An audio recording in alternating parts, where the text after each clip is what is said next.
Vibrant summit છે તો ખાસ કરીને આજથી ગાંધીનગરમાં રોકાણકારોનો મહાકુંભ શરૂ થવા જઈ રહ્યો છે।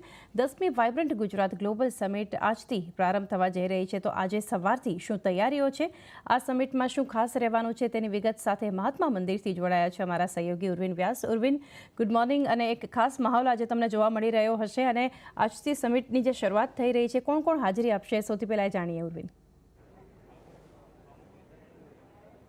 જી, આપણે પહેલાં એક વાત કરીએ કે 2003ની વાત કરીએ તો 2003માં પહેલું વાઇબ્રન્ટ ગુજરાત સમિટની શરૂઆત કરવામાં આવી હતી અને આજે 20 વર્ષ પૂરા થઈ રહ્યા છે આ વાઇબ્રન્ટ સમિટને અને એની ઉજવણી કરવામાં આવી રહી છે। જોકે ગુજરાત સરકાર તરફથી એમ કહેવામાં આવી રહ્યું છે કે અમૃતકાળનું આ પહેલું વાઇબ્રન્ટ ગુજરાત છે, એટલે એ રીતે પણ રોકાણકારોના જે રોકાણ ઉત્સાહ છે એ જબરદસ્ત જોવા મળી રહ્યો છે। તમને એક બીજી પણ વાત કહી દઉં કે અત્યાર સુધીમાં સૌથી વધુ પાર્ટનર કન્ટ્રી પહેલીવાર જોડાઈ રહ્યા છે, કારણ કે 33 પાર્ટનર કન્ટ્રી આ વખતે જોડાયા છે, જે 2019માં 15 હતા અને 2022માં 25 હતા। જોકે 2022નું કોવિડના કારણે નહોતું થયું વાઇબ્રન્ટ ગુજરાત સફળ, પરંતુ આ વખતે 33 પાર્ટનર કન્ટ્રી જોડાયા છે। તમને હું પાછળ દેખાડવા માંગીશ કે અત્યારે થોડી વારમાં હમણાં વડાપ્રધાન મોદી આ સ્ટેજ પર આવશે અને રાષ્ટ્રપતિ યુએઈના રાષ્ટ્રપતિ પણ સાથે હશે અને આ જે ચીફ ગેસ્ટ છે આ ઇવેન્ટના, અને ત્યાં વાઇબ્રન્ટ ગુજરાત સમિટનું ઉદ્ઘાટન કરવામાં આવશે। આ સાથે બીજા ઉદ્યોગ જગતના દિગ્ગજો પણ હાજર રહેશે અને ખાસ કરીને જેમાં ભારતના ઉદ્યોગોની વાત કરીએ તો મુકેશ અંબાણી, ગૌતમ અદાણી, ઉદય કોટક, એન ચંદ્રશેખરન,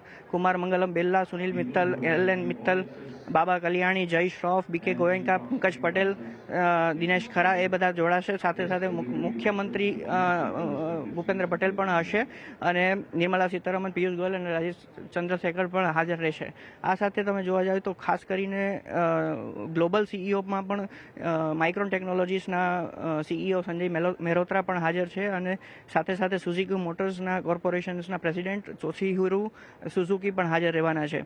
આ સાથે એમર્સન ઇલેક્ટ્રિક કંપનીના પ્રેસિડેન્ટ અને સીઈઓ કરશનભાઈ લાલ પણ જોડાશે। એટલે ખાસ કરીને એ જોવા જઈએ તો આ રોકાણકારોનો જે આંકડો રહેશે એ પણ મોટો રહેશે અને જે એમઓયુ થશે એ પણ થોડી વારમાં અલગ અલગ સેક્ટરના થવા જઈ રહ્યા છે। ઉર્વિન, એમઓયુ વિશે તો તમે વાત કરી અને આ વર્ષે એવું માનવામાં આવે છે કે એક રેકોર્ડ નંબર્સ આપણે જોશું, તો અત્યાર સુધીમાં શું વિગત એમઓયુ પર આવતી આપણને દેખાઈ રહી છે અને હજુ કેટલી એક શક્યતા બનતી દેખાઈ રહી છે અહીંયા?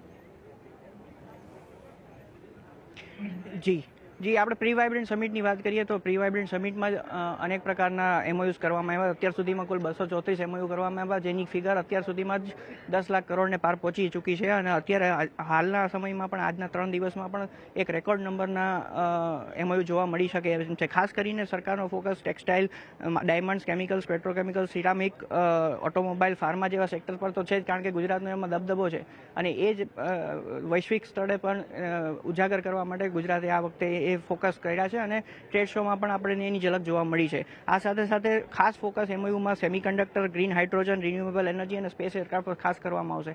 એટલે આવનાર દિવસોમાં એ ખાસ જોવાનું રહેશે કે 3 દિવસમાં કે કેટલા એમઓયુ થાય છે અને કેટલી મોટી કંપનીઓ અહીંયા રોકાણ કરે છે, ખાસ કરીને રિન્યુએબલ એનર્જીમાં, કારણ કે અલગ અલગ સેક્ટરના પણ ખાસ મોટા દિગ્ગજોએ રિન્યુએબલ એનર્જીમાં ખાસ રોકાણ કરવાની જાહેરાતો કરી ચૂકી છે।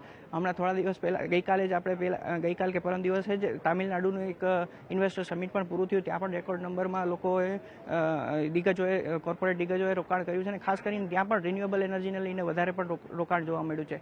તો એવી આશા છે કે ગુજરાતમાં પણ ઇઝ ઓફ બિઝનેસ ડુઈંગમાં કારણે ખાસ કરીને રોકાણકારોનો ઉત્સાહ અહીંયા વધારે છે। અને બીજી પણ વાત કરવા જઈએ તો જે પાર્ટનર કન્ટ્રીઝ છે એના પણ અહીંયા કેટલા દિગ્ગજો આવ્યા છે, જેમ કે સિંગાપુર બિઝનેસ ફેડરેશનમાંથી આવે છે, વિયેતનામમાંથી આવ્યા છે અને ખાસ કરીને વડાપ્રધાન મોદી જ્યારે અહીંયા છે ત્યારે અલગ અલગ દેશોના જે વડા આવ્યા છે તેની સાથે મળીને પણ ખાસ એમઓયુ કરવામાં આવશે અને એવી આશા રાખવામાં આવી રહી છે। જી ઉર્વિન, સમગ્ર દિવસ અપડેટ્સ પણ તમારી પાસેથી આગળ પણ લેતા રહીશું। હાલ પૂરતો આભાર અમારી સાથે જોડાઈને ડિટેલ્સ શેર કરી। તો એક ફોકસ